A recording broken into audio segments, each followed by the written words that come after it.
سے آئے مہمان مکرم شیخ الحدیث حضرت مولانا مفتی آدم صاحب حفظہ اللہ تعالی ہم سب کے بیچ میں جلوہ گر ہوں اور قیمتی نصائح سے ہم سب کو محفوظ فرمائیں۔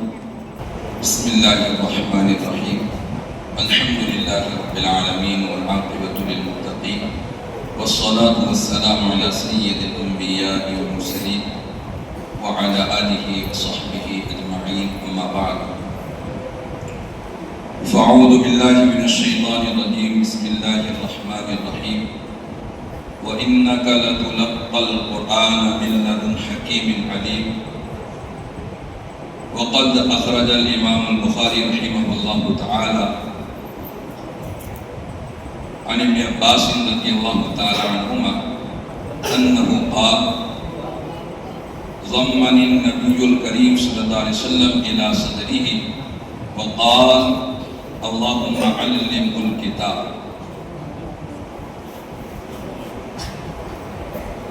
انتہائی معزز و مکرم مدرسہ فیض العلوم کے محکمے میں معظم حضرت مولانا مفتی ارشاد صاحب دامت برکاتہم العالیہ، ادارہ ہادہ کے ذمہ داران، اساتذہ، اسی طرح سے دارالعلوم سندھوا کے محکمے میں مکرم حضرت مولانا محمد یعقوب صاحب خان پوری اطال اللہ بقاءہ، ایسے ہی جامعہ اسلامیہ بنجاری سے تشریف لائے ہوئے مہمانان کرام کا معقر وفد، خصوصاً جامعہ کے شیخ الحدیث حضرت مفتی محمود صاحب دامت برکاتہم العالیہ اور ان کے رفقا، عزیز طلبہ، مجھے 25 منٹ کا وقت دیا گیا۔ اس 25 منٹ کے اندر مجھے آپ لوگوں کے سامنے کل 3 باتیں عرض کرنی ہیں۔ میں کوشش کروں گا کہ میں تسہیل کر کے اپنی بات آپ کو سمجھاؤں۔ سب سے پہلی بات یہ کہ اللہ تبارک و تعالی نے اس حضرت انسان کو 2 قوتیں ایسی عطا فرمائی کہ جس کی وجہ سے یہ انسان دیگر مخلوقات سے نہ صرف یہ کہ ممتاز ہو جاتا ہے بلکہ دیگر مخلوقات پر وہ فوقیت بھی لے جاتا ہے۔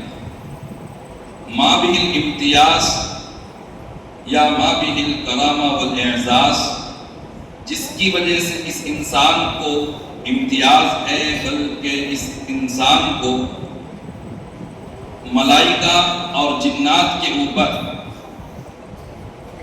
فوقیت، شرافت اور کرامت حاصل ہے، وہ 2 قوتیں۔ سب سے پہلی قوت ہے قوت تلقی، اور دوسری قوت ہے قوت بیان۔ قوت تلقی، اسے آپ قوت اخذ کہہ لیجیے یا اور نیچے اتر کر کے کیچ کرنے کی صلاحیت۔ اللہ تبارک و تعالی نے یہ چاہا کہ میں تاج خلافت ایسی مخلوق کے سر پر رکھوں کہ جس کے اندر میرے علوم کو اخذ کرنے کی صلاحیت ہو، قوت تلقی ہو۔ چنانچہ آپ آگے چل کر کے پڑھو گے کہ اللہ رب العزت نے سب سے پہلے فرشتوں کو پیدا فرمایا، پھر اس کے بعد جنات کو، تیسرے نمبر پر انسان، اور اللہ رب العزت نے حضرت انسان کو پیدا فرما کر کے اسے وَإِذْ قَالَ رَبُّكَ لِلْمَلَائِكَةِ إِنِّي جَاعِلٌ فِي الْأَرْضِ خَلِيفَةً، خلافت الہیہ کا منصب اسے عطا فرمایا۔ تو سوال پیدا ہوا کہ انسان میں وہ کون سی صلاحیت ہے جس کی وجہ سے اس کو فرشتوں پر اور جنات کے اوپر فوقیت دے دی گئی۔ خصوصاً جنات تو ان کے اندر شر کا مادہ غالب، اور فرشتے انہیں تو اللہ رب العزت نے ایسا رکھا کہ ان میں خیر ہی خیر ہے. لا یعصون اللہ ما امرهم ویفعلون ما یؤمرون. تو خصوصاً جب تقابل ہوتا ہے تو وہ تقابل فرشتوں اور انسانوں کے اندر ہوتا ہے. فرشتوں نے بھی یہ بات کہی تھی کہ وَنَحْنُ نُسَبِّحُ بِحَمْدِكَ وَنُقَدِّسُ لَكَ، کہ وہ کیا باعث اور محرک ہے جس کی وجہ سے باری تعالیٰ آپ حضرت انسان کی تخلیق کرتے ہیں اور اس کے سر کے اوپر تاج خلافت رکھتے ہیں. اللہ رب العزت نے اس کا جواب اولاً اجمالاً دیا کہ انی اعلم ما لا تعلمون.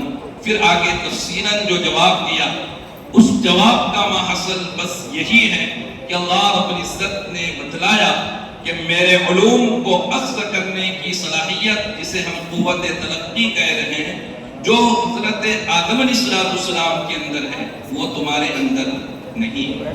چنانچہ اسی وجہ سے جب اللہ رب العزت نے حضرت آدم کو بھی اور فرشتوں کو بھی تعلیم کی تو حضرت آدم علیہ السلام نے تو اللہ کے علوم کو اخذ کر لیا اور فرشتے یہ کہہ کر کے اپنے عجز اور بے بسی کا اظہار کرنے لگے سبحانک لا علم لنا الا ما علمتنا. ہمارے اندر بس اتنی صلاحیت ہے جتنا کہ آپ نے رکھا اور خلافت الہیہ کو انجام دینے کے لیے جس صلاحیت کی ضرورت ہے وہ ہمارے اندر نہیں ہے. اور در پردہ اعتراف کیا کہ وہ حضرت آدم کے اندر ہے. اسی بات کو حضرت آدم علیہ السلام کے واقعے کے اندر آگے اللہ رب العزت نے یوں فرمایا فَتَلَقَّى آدَمُ مِن رَبِّهِ کَلِمَاتٍ. اسی سے ہم نے قوت تلقی والی اصطلاح اخذ کی کہ حضرت آدم علیہ السلام نے اپنے رب سے چند کلمات کو اخذ کیا. اب سمجھنا اگر قوت تلقی خلافت الہیہ کے عطا کیے جانے کی بنیاد ہے اور اس کا مبنا اور مدار ہے تو یہ صلاحیت جس کے اندر جس قدر زیادہ ہوگی اسی قدر اسے اللہ تبارک و تعالی اعزازات اور اکرامات سے نوازیں گے. تو اللہ رب العزت نے یہ دیکھا کہ حضرت آدم علیہ السلام میں فرشتوں کی بنسبت میرے علوم کو اخذ کرنے کی صلاحیت زیادہ ہے. انہیں اول خلیفۃ اللہ فی الارض بنایا. پھر اس کے بعد اللہ رب العزت نے انبیاء کا سلسلہ جاری اور ساری رکھا اور تاہا کہ آقا نامدار حضرت محمد مصطفیٰ صلی اللہ علیہ وسلم پر کامل و مکمل فرمایا. تو اب نبی کریم صلی اللہ علیہ وسلم کے اندر اس صلاحیت کو دیکھا گیا کہ آپ صلی اللہ علیہ وسلم کے اندر علوم الہیہ کو اخذ کرنے کی صلاحیت کتنی ہے. تو آپ قرآن کی اس آیت کو دیکھو کہ فَتَلَقَّى آدَمُ مِن رَبِّهِ کلمات. حضرت آدم علیہ السلام کی طرف جب نسبت کی گئی تو کہا گیا کہ حضرت آدم علیہ السلام نے اللہ رب العزت سے چند کلمات کی تلقی کی. چاہے اس کلمات سے مخصوص کلمات مراد لیے گئے تاہم وہاں پر تلقی کو چند کلمات کے ساتھ جوڑ لیا گیا.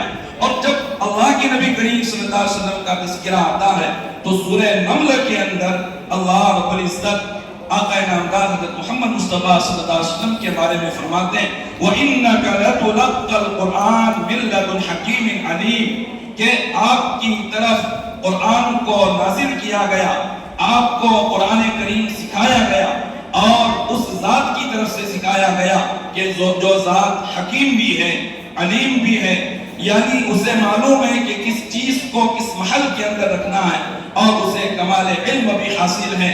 تو اگر حضرت آدم علیہ السلام کے بارے میں قرآن یہ کہتا ہے کہ فَتَلَقَّى آدَمُ مِن رَبِّهِ کلمات, تو یہاں اس قوت تلقی کو نبی کریم صلی اللہ علیہ وسلم کی ذات میں کمال تک پہنچا کر کے یہ کہا جاتا ہے کہ وَإِنَّكَ لَتُلَقَّى الْقُرْآنَ, گویا کہ آپ کے اندر تو کمال قرآن کو اخذ کرنے کی صلاحیت ہے. اب قرآن ہے کیا؟ قرآن ہے کیا؟ اس کا جواب سورہ نساء کی ایک آیت کریمہ سے نکلتا ہے جو بڑی پیاری آیت کریمہ جس سے اللہ کے نبی کریم صلی اللہ علیہ وسلم کی حد درجہ فضیلت نکلتی ہے, بلکہ اس سوال کا جواب حل ہو جاتا ہے کہ اللہ کے نبی کریم صلی اللہ علیہ وسلم ہی میں وہ سرخاب کے کیا پر تھے جس کی وجہ سے اللہ تبارک و تعالیٰ نے نبی کریم صلی اللہ علیہ وسلم کو سبب وجود کائنات بنایا, وجہ تخلیق کائنات بنایا, خاتم الانبیاء والمرسلین بنایا اور امام الانبیاء والمرسلین بنایا, بلکہ نبی الانبیاء بنایا. امام الانبیاء ہی نہیں, نبی الانبیاء بھی اللہ رب العزت نے بنایا. تو اس کا جواب اسی سے نکلتا ہے کہ اللہ رب العزت سورہ نساء کے اندر ایک آیت میں فرماتے ہیں لیکن اللہ یشہد بما انزل الیک انزلہ بعلم. اس آیت کریمہ کے اندر بڑی اہم بات جو تو بتلائی گئی.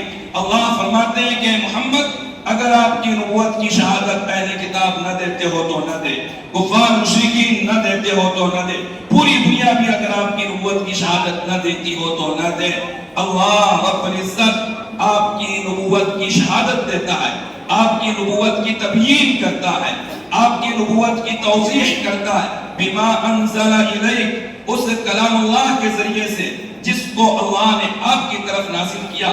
پھر یہ کلام اللہ ہے کیا؟ انزلہ بعلم. علامہ سیوطی رحمۃ اللہ تعالی علیہ نے اس کی دو تفسیر فرمائی. پہلی تفسیر یہ فرمائی کہ انزلہ بعلم ای عالما بما فی, اللہ نے قرآن کو اپنے علم کے ساتھ نازل کیا, یعنی اللہ کو معلوم ہے کہ قرآن میں کیا علوم ہے.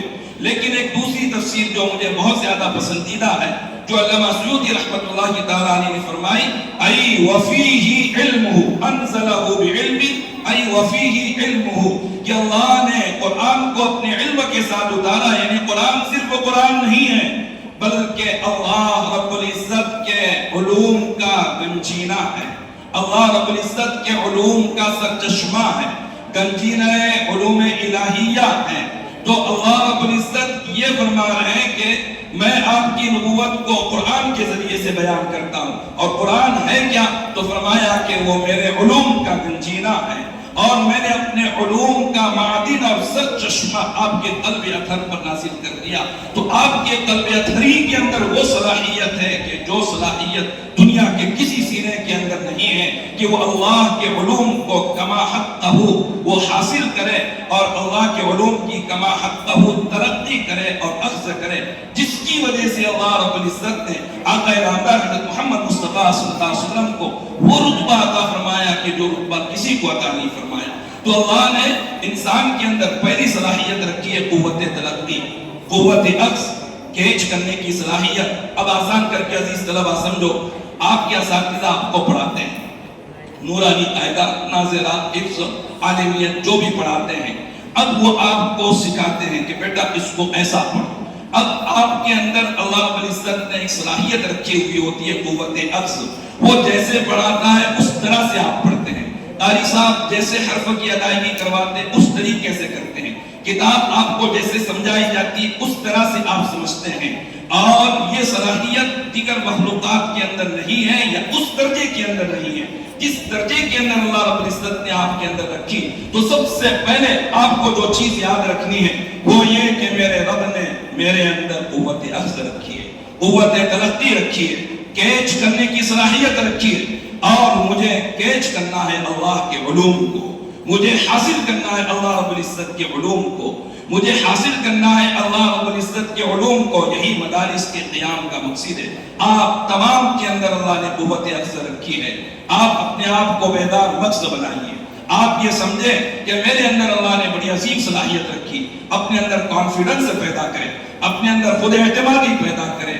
اور دوسری جو صلاحیت اللہ رب العزت نے اس انسان میں رکھی, جس کی وجہ سے یہ انسان دیگر مخلوقات سے نہ صرف یہ کہ ممتاز ہوتا ہے بلکہ ان کے اوپر فوقیت لے جاتا ہے, وہ ہے قوت بیان.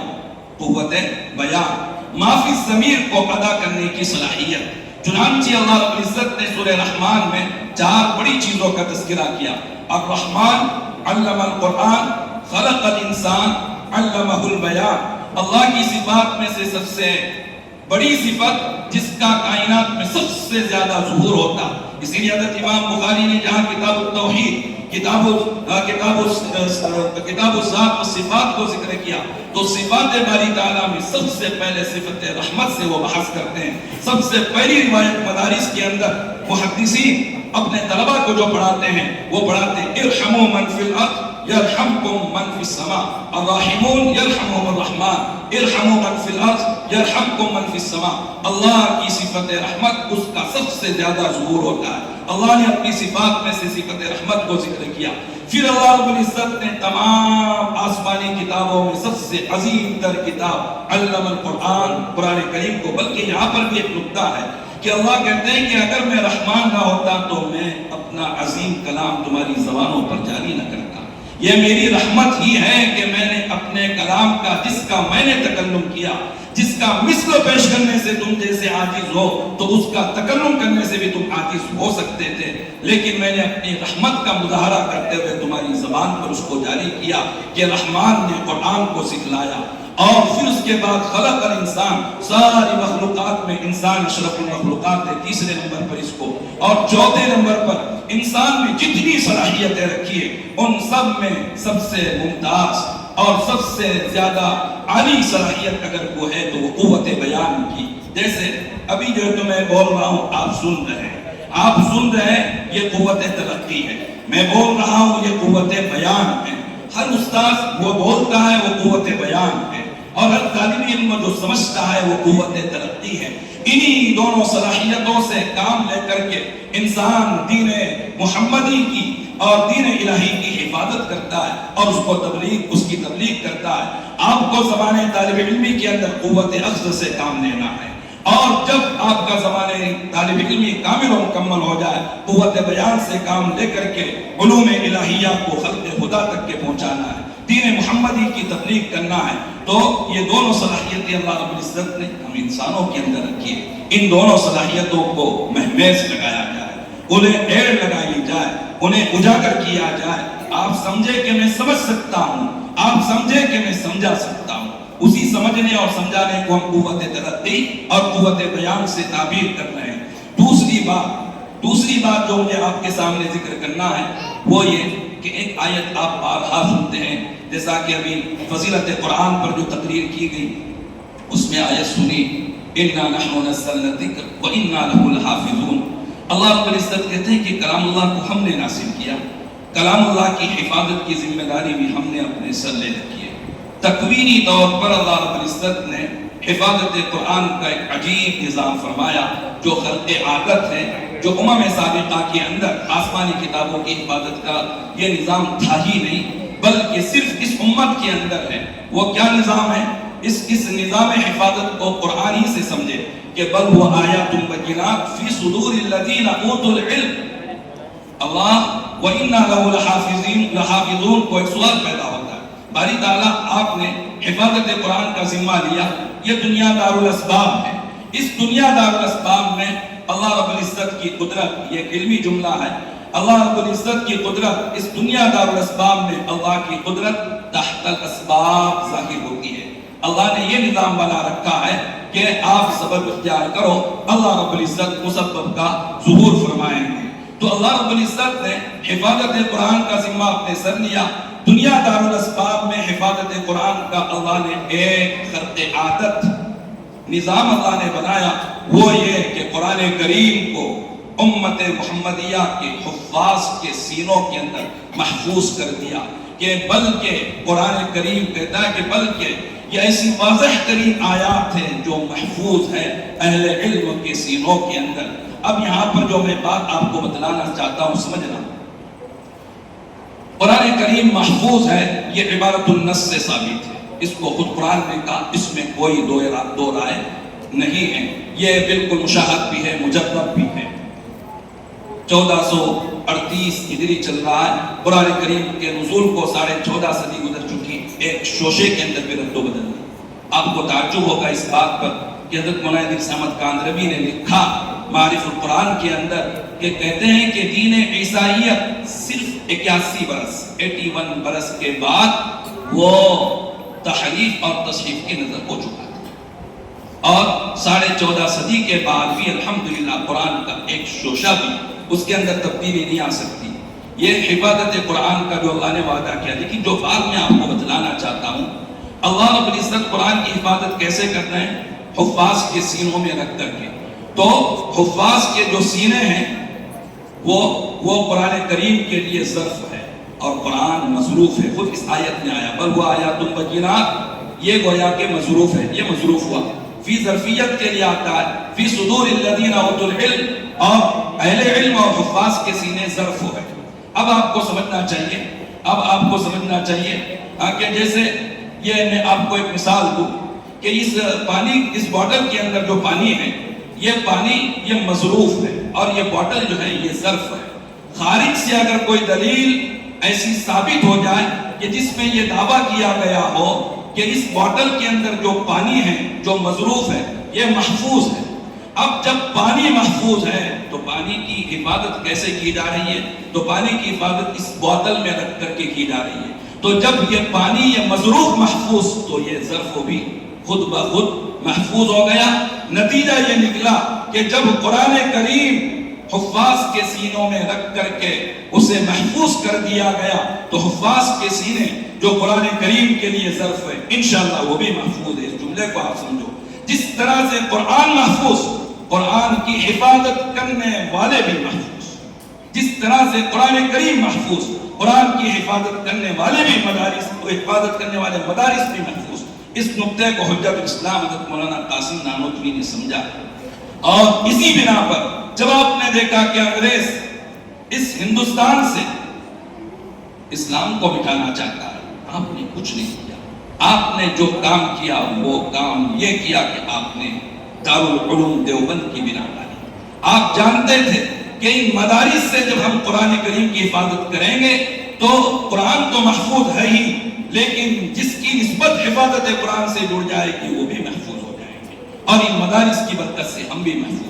چنانچہ اب اسی کو کہا جا رہا ہے کہ نہ صرف یہ کہ قرآن محفوظ، قرآن کی حفاظت کرنے والے سینے بھی محفوظ ہیں، قرآن کی حفاظت کرنے والے مدارس بھی محفوظ، قرآن کی حفاظت پر خرچ کرنے والے، میں آپ لوگوں کو خاص طور پر کہوں گا، محسنین کو، مخیرین کو، قرآن کی حفاظت پر خرچ کرنے والے انشاءاللہ وہ بھی محفوظ رہیں گے۔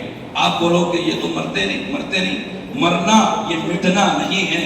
ایک ضابطہ ہے کہ الشیء یتقرر بانتہائی، تو کوئی بھی چیز جب اپنے کمال کو پہنچتی ہے تو کمال کو پہنچ کر کے وہ پختہ ہوتی ہے، مٹتی نہیں ہے۔ اسی وجہ سے جب آدمی ایمان پر مرتا ہے تو ایمان پر مرنے کے بعد ایمان والی حقیقت پختہ ہوتی ہے، ختم نہیں ہوتی، جس کی وجہ سے اس کو جو جزا ملے گی جنت کی وہ ابدی ملے گی۔ بلکہ اسی طرح سے ایک علمی چیز ہے، اہل علم کے لیے بھی فائدے کی چیز، اسی طرح سے ایک کافر کفر پر مرتا ہے تو کفر فنا نہیں ہوتا، کفر اس کا مٹتا نہیں، بلکہ اس کا کفر پیوست ہو جاتا ہے، وہ ایک ابدی حقیقت بن جاتا ہے، جس کی وجہ سے اس کو اس کے کفر پر جو سزا ملے گی وہ دائمی اور ابدی ملے گی۔ تو اگر حفاظ مر بھی جائے تو مرنا یہ مٹنا نہیں ہے بلکہ کمال کو پہنچ جانا ہے۔ تو دنیا نہ حفاظ کو مٹا سکتی، نہ مدارس کو مٹا سکتی، اور نہ ہی ان مدارس سے پھیلنے والے دین کو مٹا سکتی۔ یہ دوسری بات مجھے آپ کے سامنے ذکر کرنا تھا۔ تیسری اور آخری بات، جب ان بچوں کو دیکھتے ہیں تو ایک آیت کریمہ قرآن کریم کی ذہن میں آتی ہے، كَذَلِكَ كُنْتُم مِّن قَبْلُ فَمَنَّ اللَّهُ عَلَيْكُمْ فَتَبَيَّنُوا۔ اس آیت کا پس منظر چاہے الگ ہے، لیکن العبرۃ بعموم اللفظ لا لخصوص السبب، خصوصاً میں اپنے بچوں کو متوجہ کرنا چاہتا ہوں۔ اس آیت میں اللہ کہہ رہے ہیں، ترجمہ اس کا یہ کہ تم بھی پہلے اسی طرح سے تھے، لیکن اللہ نے تم پر احسان کیا، لہذا آگے جو بھی تم قدم اٹھاؤ احتیاط کے ساتھ اٹھاؤ۔ اس آیت کریمہ کی روشنی میں ہم اپنا ماضی آپ لوگوں میں دیکھتے ہیں کہ کبھی ہم بھی آپ ہی کی طریقے سے دینیات اول دوم سول پڑھنے والے، حفظ ناظرہ عالمیت پڑھنے والے طالب علم تھے، لیکن اللہ نے والدین کی دعاؤں کی برکت سے، اساتذہ کی محنتوں کی برکت سے ہم پر اللہ نے احسان فرمایا، جس کی وجہ سے آج یہاں بیٹھنے کو موقع مل رہا ہے۔ تو ہم اپنا ماضی آپ لوگوں میں دیکھتے ہیں، آپ اپنا مستقبل آپ کے ان اکابرین کے اندر دیکھو۔ بہت سے لوگوں کو، والدین کو جو ہوتا ہے نا، ان بچوں کو پڑھا کے کیا کریں گے، ہم کہہ رہے ہیں کہ ہم اپنا ماضی ان میں دیکھتے ہیں۔ كَذَلِكَ كُنْتُم مِّن قَبْلُ فَمَنَّ اللَّهُ عَلَيْكُمْ فَتَبَيَّنُوا۔ آپ سے کہتے ہیں کہ آپ کیا بنیں گے؟ آپ جو ہے تو آپ کے ان اکابرین کو جو اسٹیج پر رونق افروز ہے ان کو دیکھیے، آپ اپنا فیوچر ان میں دیکھیے، ہم آپ کا اپنا ماضی آپ لوگوں میں دیکھتے ہیں۔ اللہ تبارک و تعالیٰ سے دعا ہے کہ اللہ تبارک و تعالیٰ اس ادارے کو دن چگنی رات چگنی ترقی عطا فرمائے، اور خصوصاً اس ادارے کے محتمی مفتی ارشاد صاحب، اللہ ان کی عمر میں خوب برکت عطا فرمائے۔ جب سے ہم آئے دیکھا کہ مفتی صاحب میں بڑی فکر ہے، بڑی بھاگ دوڑ ہے، متواضع اور ملنسار نظر آئے۔ اساتذہ کرام کی جو کھیپ ہے وہ بھی جوان کھیپ ہے۔ اللہ رب العزت ان سب کی محنتوں کو قبول فرمائے، اور ان بچوں کے سینے میں قرآن کریم کو، جس سے متعلق میں نے آپ کے سامنے 3 باتیں کہی، قرآن کریم کو ان کے سینوں میں تا قیامت اللہ تبارک تعالیٰ محفوظ رکھے۔ رکھے.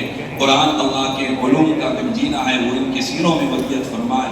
قرآن کریم محفوظ تو ان کے سینے قرآن کریم کی حفاظت کا جو ہے تو ظرف بنے ہوئے اللہ ان کی بھی حفاظت فرمائے. اور اسی طریقے سے ان کے مستقبل کو اللہ تبارک و تعالیٰ روشن اور تابناک بنائے. وآخر دعوانا الحمدللہ. جزاک اللہ احسن الجزاء. اللہ تعالیٰ حضرت کو صحت بھی نصیب فرمائے. ایک بات عرض یہ کرنا ہے، آپ لوگ ماشاءاللہ سب علاقے سے آئے ہیں. سب سے زیادہ دور سے ہمارے مہمان مکرم حضرت مولانا یعقوب صاحب اور آپ کی جو جماعت ہے ماشاءاللہ پورا قافلہ سب سے زیادہ دور سے آیا ہے. اس لیے یہ نہ سوچیں کہ لیٹ ہو رہے ہیں، گھبرائے نہیں، آپ بس انشاءاللہ دعا ہوگی کیونکہ سب سے آخر میں یہ لوگ پہنچیں گے. اس لیے ہم دل کو کشادہ کر لیں کہ جب تک دعا نہیں ہوگی انشاءاللہ، جب تک ہم ساتھ دیں گے اور بیٹھیں گے انشاءاللہ. میں پروگرام کی نوعیت مختصر کرتے ہوئے عرض کر دوں آپ حضرات کے سامنے کہ عبد الرحمن دیور آئیں اور وہ ذرا نعت پاک پڑھ دیں. اس کے بعد ہمارے مفتی صاحب انشاءاللہ خطاب فرمائیں گے. یاسین سے خوشبو آتی ہے، رحمان سے خوشبو آتی ہے، یاسین سے خوشبو آتی ہے،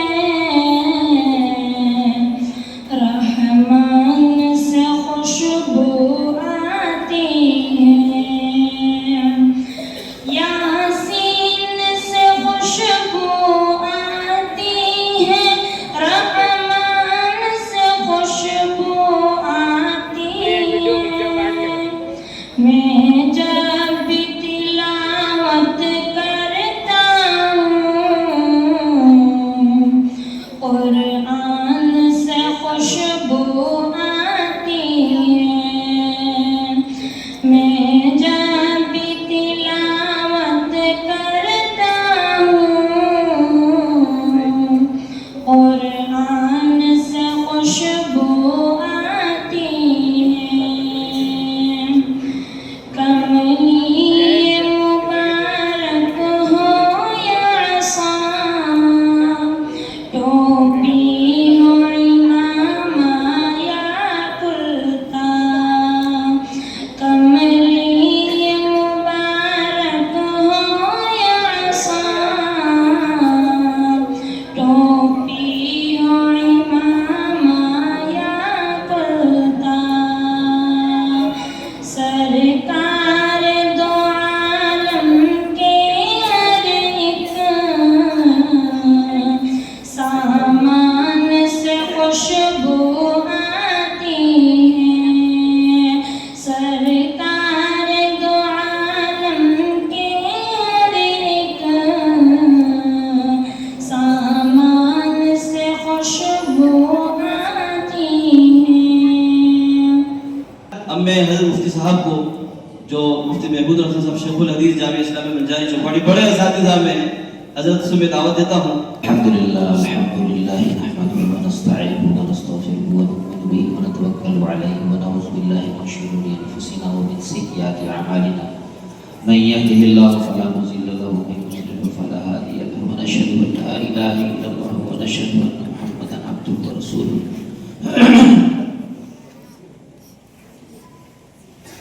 عن سعید بن جبیر مرسلا قال قال النبي صلى الله عليه وسلم ما من شفيع أفضل منزلة عند الله من القرآن لا نبي ولا ملك ولا غيره أو كما قال عليه الصلاة والسلام. محترم معظم محتشم علماء کرام، عزیز طلباء، بزرگوں اور بھائیوں، ہم اور آپ بہت خوش نصیب ہیں، بہت خوش نصیب ہیں کہ اللہ تبارک و تعالیٰ نے اس مبارک اور مسعود مجلس کے اندر ہمیں اکٹھا کیا ہے. یقین جانیے بالکل دل کی گہرائیوں سے کہہ رہا ہوں، یہ آپ کی زندگی کے انتہائی قیمتی لمحوں میں سے ہے جس کے اوپر انشاءاللہ آخرت میں آپ کی مغفرت ہے. ہمیں خوب اچھی طرح اس بات کا احساس ہے کہ طلباء دیر سے بیٹھے ہوئے ہیں اور ان کو بھوک ستا رہی ہے اور ان کے نظام کے مطابق کھانے کا وقت ہو چلا ہے، اطمینان رکھیں 5-10 منٹ سے زیادہ میں آپ کا وقت نہیں لوں گا۔ دعا کیجئے کہ اللہ تعالیٰ اس میں مفید بات کہلوا دے۔ یہ جو بچے حافظ ہوئے ہیں اللہ ان کو خوب خوب مبارک کرے۔ ان کے والدین کہاں ہیں؟ ان کے والدین کہاں ہیں؟ اگر میں آپ سے کہوں کہ اللہ تبارک و تعالیٰ نے اس کائنات کی سب سے بڑی دولت، اس کائنات کی عالم کی سب سے بڑی دولت آپ کے ان بچوں کی سینے میں اتار دیا ہے، شاید آپ کو یقین نہیں ہوگا، لیکن یقین کر لیجئے کہ صورتحال ایسی ہی، ایک دم یقین کر لیجئے کہ اللہ تعالیٰ نے اس کائنات کی سب سے بڑی دولت آپ کے بچوں کے سینے میں اتار دیا ہے۔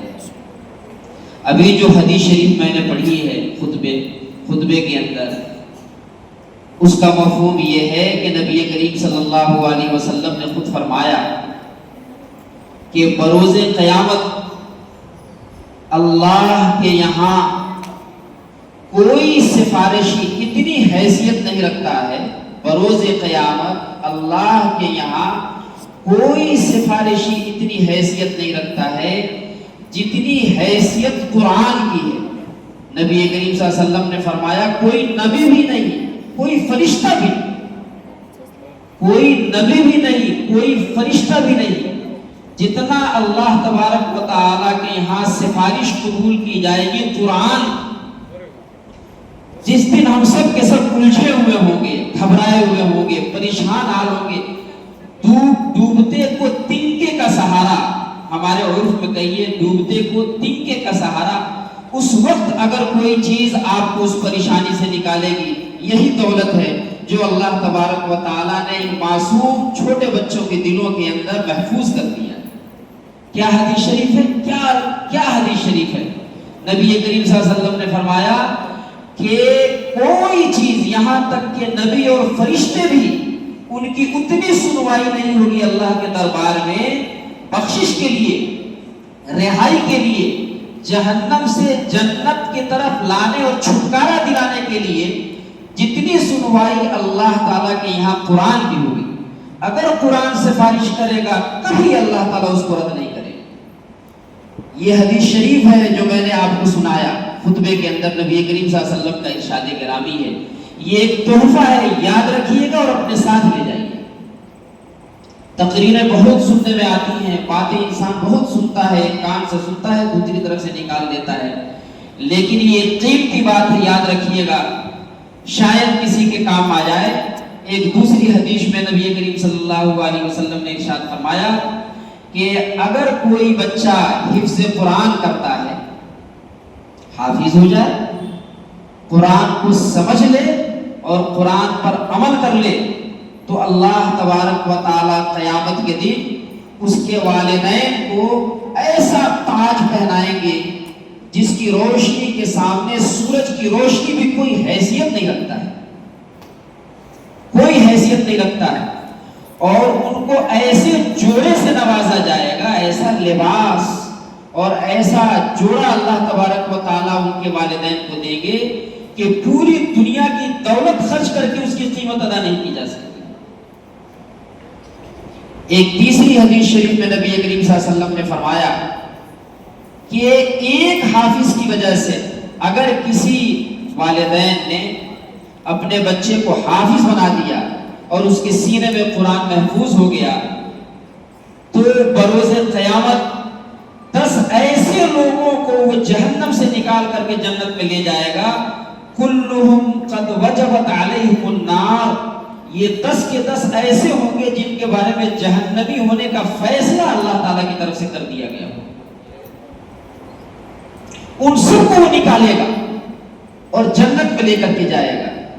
میرے بزرگوں اور بھائیوں، اندازہ لگائیے اور ذرا سوچئے کہ کتنی قیمتی دولت اللہ تبارک و تعالیٰ نے ہمارے ان معصوموں کے سینوں کے اندر محفوظ کر دیا۔ آپ کو کچھ پتا ہے؟ ایک اور حدیث شریف یاد آ رہی ہے، وہ بھی سنا دیں۔ یہ ہمارے اور آپ کے لیے فخر کی بات ہے، اور جتنا اللہ تعالیٰ کے شکر گزار کو کم ہے، کہ اللہ تبارک و تعالیٰ نے فرشتوں کو قرآن پڑھنے کی صلاحیت اور حق نہیں دیا ہے. آپ کو تعجب ہوگا، ہو سکتا ہے ہمارے علماء کرام یہاں تشریف فرما ہے، مولانا آدم صاحب دامت برکاتہم کی بہت قیمتی علمی اور بلند باتیں آپ نے سنی ہیں. اللہ ہمیں سمجھنے کی توفیق دے، اس پر عمل کرنے کی توفیق دے. یہ علماء معززین یہاں بیٹھے ہوئے ہیں، یہ ہماری باتوں کی تائید کریں گے. فقہا اور علماء نے اس بات کی وضاحت کر دی ہے اور نصوص کے یعنی احادیث و قرآن کے روشنی میں یہ بات واضح کیا ہے کہ اللہ تبارک و تعالیٰ نے فرشتوں کو قرآن پڑھنے کی نہ اجازت ہے، نہ ان کے اندر استحقاق ہے، نہ وہ پڑھتے ہیں. یہ آپ کی خصوصیت ہے کہ اللہ تبارک و تعالیٰ نے آپ کو قرآن دیا، آپ پڑھتے بھی ہیں. اللہ تبارک و تعالیٰ کا کلام ہے. اللہ تعالیٰ نے فرمایا تبرکوا فی القرآن فإنہ قد خرج منہ. تم قرآن پڑھو، وہ اللہ کی ذات سے نکل کر کے آیا ہے، اللہ تعالیٰ کا کلام ہے. تو اللہ تعالیٰ نے یہ کلام نازل کیا، آپ پڑھ رہے ہیں. کتنے خوش نصیب ہیں، اندازہ لگاؤ کہ آپ پڑھ رہے ہیں. برگزیدہ فرشتوں کو بھی پڑھنے کا حق اللہ تعالیٰ نے نہیں دیا. فرشتوں میں سے صرف ایک فرشتہ ہے، یعنی حضرت جبرائیل، جو قرآن لے کر کے آتے تھے. نبی کریم صلی اللہ علیہ وسلم پر اس کا نزول ہوتا تھا، وہ پڑھتے تھے، نبی کریم صلی اللہ علیہ وسلم سنتے تھے، اور سال میں حضرت جبرائیل کے ساتھ نبی کریم صلی اللہ علیہ وسلم کا دور بھی ہوتا تھا. فرشتوں میں ایک ہی فرشتہ ہے جس کو اللہ تبارک و تعالیٰ نے قرآن پڑھنے کی اجازت دی ہے، دوسرے فرشتوں کو نہیں. یہی وجہ ہے کہ جب کسی مجلس کے اندر قرآن پڑھا جاتا ہے تو حدیث شریف میں ہے کہ اللہ تبارک و تعالیٰ اس قدر غور سے سنتے ہیں کہ کسی سنگر اور گانے والے مغنی کی آواز کو بھی آپ اتنی دلچسپی اور رغبت سے نہیں سنتے ہیں جتنا اللہ تبارک و تعالیٰ بغور قرآن پڑھنے والے کی آواز کو، قرآن کی تلاوت کو سنتے ہیں. لہذا جب کسی مجلس کے اندر کوئی حافظ، کوئی قاری، کوئی بھی اللہ کا بندہ اگر قرآن پڑھتا ہے تو فرشتے آسمان سے جوق در جوق اترتے ہیں اس روئے زمین کے اوپر، اور حافظ کے ارد گرد ایک جمگھٹا لگ جاتا ہے، ایک مجمع اور جمگھٹا لگ جاتا ہے. فرشتے ٹوٹ پڑتے ہیں، یہاں تک کہ فرشتے محبت میں اس کی عظمت سے متاثر ہو کر حافظ قرآن کے لبوں کو بوسہ دینا شروع کر دیتے ہیں، اور یہ سلسلہ آسمان تک چلا جاتا ہے. فرشتے رش کرتے ہیں کہ کاش کہ ہمیں بھی اللہ تبارک و تعالیٰ نے پڑھنے کی اجازت دیا ہوتا، ہم پڑھ نہیں سکتے ہیں، صرف سن ہی سکتے ہیں. لہذا وہ اس قدر رغبت سے سنتے ہیں کہ قربان ہوئے جاتے ہیں. یہ اللہ کی کتنی بڑی نعمت ہے کہ اللہ نے قرآن اتارا بھی، آپ کو پڑھنے کی صلاحیت بھی دیا، پڑھنے پر اتنی نعمتیں بھی دی، اور اتنے وعدے کیے حدیث شریف میں نبی کریم صلی اللہ علیہ وسلم نے کہ میں سناؤں تو اس کے لیے وقت چاہیے. بہت وعدے، بڑی ترغیبات، بڑے فضائل نبی کریم صلی اللہ علیہ وسلم نے. حضرت عاصم کوفی کا واقعہ سنا ہے، ایک چھوٹا 2 منٹ میں واقعہ سنا کے بعد ختم کر دیتا ہے. دیکھو، جو لوگ اسکولوں میں کالجوں میں پڑھتے ہیں تو جیسے اسکول کالج پڑھنے والے لوگوں کے یہاں ڈارون، آئنسٹائن، شیکسپیئر، یہ سب بڑے بڑے نام گونجتے ہیں. ہمارے مدارس کی دنیا میں علم و تجوید و قرأت کے اندر امام عاصم کوفی رحمۃ اللہ علیہ کا نام اسی طرح بڑا نام ہے، بہت بڑا نام ہے. تجوید و قرأت کے بہت بڑے امام ہیں. وہ کوفہ کے رہنے والے تھے، لیکن مسجد نبوی میں نبی کریم صلی اللہ علیہ وسلم کے روضے سے قریب ہی بیٹھ کر کے وہ درس دیا کرتے تھے، بچوں کو قرآن پڑھاتے تھے. ان کا واقعہ بہت معروف ہے کہ جب وہ قرآن بچوں کو پڑھاتے تھے تو ان کے منہ سے بے انتہا خوشبو پھوٹتی تھی، بہت خوشبو. بچے سونگھتے تھے، ان کا مشام جام معطر ہوتا تھا اور حیرت کرتے تھے کہ استاذ گرامی کیا کھا کر کے آتے ہیں کہ اتنی خوشبو آتی ہے. دیکھتے دیکھتے تجربہ کرتے لیکن طلبہ کے اوپر ایک ہیبت تھی، اس لیے سوال نہیں کرتے تھے. ایک طالب علم تھوڑا ایسا تھا جو استاد سے زیادہ بے تکلف تھا. اس نے ایک مرتبہ سوال کیا کہ حضرت جس وقت آپ قرآن پڑھتے ہیں ایسی خوشبو آتی ہے، پوری دنیا میں کہیں خوشبو ایسی سنی نہیں، ہم نے کہیں کبھی نہیں سنی. اتنی خوشبو کیسے آتی ہے؟ آپ کیا کھا کر کے آتے؟ کوئی الائچی، لونگ یا کوئی اور خوشبودار چیز کیا ہوتی ہے؟ انہوں نے کہا کچھ نہیں. پھر سوال کیا کئی مرتبہ ایک دم مصر ہو گیا کہ استاذ گرامی آپ ضرور بتائیے کہ یہ خوشبو کہاں سے آتی ہے. تب انہوں نے رات سے پردہ اٹھایا. امام عاصم کوفی رحمۃ اللہ علیہ نے فرمایا کہ میں بہت دل سے بڑے مخلصانہ اللہ کی محبتوں میں ڈوب کر اللہ کے کلام کی تلاوت کرتا ہوں. ایک مرتبہ ایسا ہوا کہ نبی کریم صلی اللہ علیہ وسلم کی خواب میں زیارت ہوئی. نبی کریم صلی اللہ علیہ وسلم تشریف لائے اور نبی کریم صلی اللہ علیہ وسلم نے مجھے بلایا, قریب کیا اور میرے لبوں کو بوسہ دیا. کہا عاصم جب تو قرآن پڑھتا ہے بہت اچھا لگتا ہے, میرا جی چاہتا ہے کہ تیرے لبوں کو بوسہ دوں. جب سے نبی کریم صلی اللہ علیہ وسلم نے خواب میں میرے لبوں کو بوسہ دیا ہے, جب سے یہ کیفیت پیدا ہو گئی ہے آج تک وہ خوشبو ظاہر نہیں. یہ قرآن کی برکتیں ہیں میرے دوستو. یہ عظیم نعمت اللہ تبارک و تعالیٰ نے ان معصوم بچوں کے دلوں میں محفوظ کر دیا ہے. مبارک ہو والدین, مبارک ہو یہ ادارہ, مبارک یہ بچے. سب کی محنتوں کو اللہ تعالیٰ قبول کرے, دین دونی رات چوگنی ترقی ادارے کو بھی دے. اور اللہ تعالیٰ ان بچوں ایک مرحلہ طے کیا, ابھی انہوں نے اپنے سینے کے اندر قرآن کو محفوظ کیا ہے. ابھی آگے کا مرحلہ اور ہے کہ اس کو سمجھیں, یعنی عربی کی تعلیم حاصل کریں, عالم دین بنیں اور پھر دنیا کے اندر علم دین کا ڈنکا اور جھنڈا گاڑیں. انشاءاللہ یہ بھی مرحلہ آئے گا, کیونکہ حدیث شریف جو میں نے سنایا اس میں نبی کریم صلی اللہ علیہ وسلم نے کیا کہا, جو قرآن محفوظ کر لے, اس کو سمجھ لے اور اس پر عمل کرے تو اللہ تبارک و تعالیٰ بروز قیامت اس کے والدین کو ایسا تاج پہنائیں گے کہ سورج کی روشنی اس کا مقابلہ نہیں کر سکتی, اور ایسا جوڑے سے نوازیں گے, ایسا خلاق عطا فرمائیں گے کہ پوری دنیا میں مل کر اس کی قیمت ادا نہیں کر سکتی. اللہ تبارک و تعالیٰ نے نعمت دی ہے, اللہ سب کو مبارک کرے. وآخر دعوانا الحمدللہ رب العالمین. جزاک اللہ. اب وہ جو گھڑی جس کا ہم انتظار کر رہے تھے الحمدللہ وہ آ چکی ہے. ہم سب کے صدر محترم اور آج کی محفل کے روح رواں, ہم سب کے بڑے, اللہ تعالیٰ حضرت کو خوب صحت یاب تندرست نصیب فرمائے. اور یوں کہہ لیجیے قاری خلیل صاحب ساتھ میں آئے ہیں, بہت کہنے تعجب ہے مجھے کہ حضرت نہیں آنے کے ہاں کیسے کر گئے. 3 ڈاکٹروں نے علاج کیا, گھر والے منع کریں لیکن کیسے ہاں کرتی سمجھ میں نہیں آیا. کہ نہیں, ادارے کی کرامت ہے کہ حضرت آ گئے, ہم منع کریں پھر کیسے آ گئے. میں بھی بہت تہہ دل سے شکریہ ادا کرتا ہوں کہ آپ نے اس اداروں کو اپنی محبتوں سے نوازا. اللہ سے خوب صحت نصیب فرمائے, تندرستی خوب تندرستی عطا فرمائے. حضرت اسٹیج پر تشریف لائے, انشاءاللہ طلبہ کرام تکمیل فرمائیں گے, اس کے بعد انشاءاللہ دعا ہوگی.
الحمدللہ رب العالمین الرحمن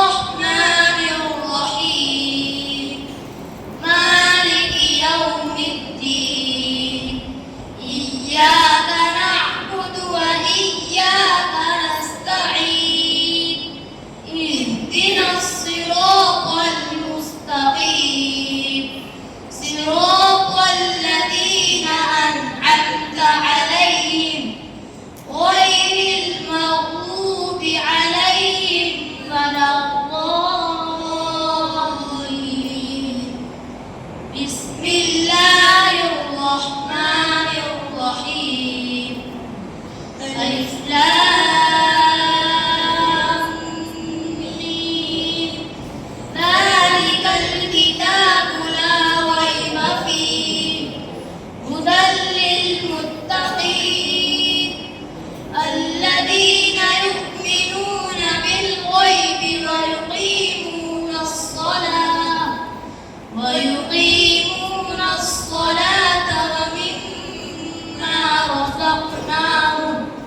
ومما رزقناهم ينفقون والذين يؤمنون بما أنزل إليك وما أنزل من قبلك وبالآخرة هم يوقنون أولئك على هدى من ربهم وأولئك هم المفلحون صدق الله العظيم.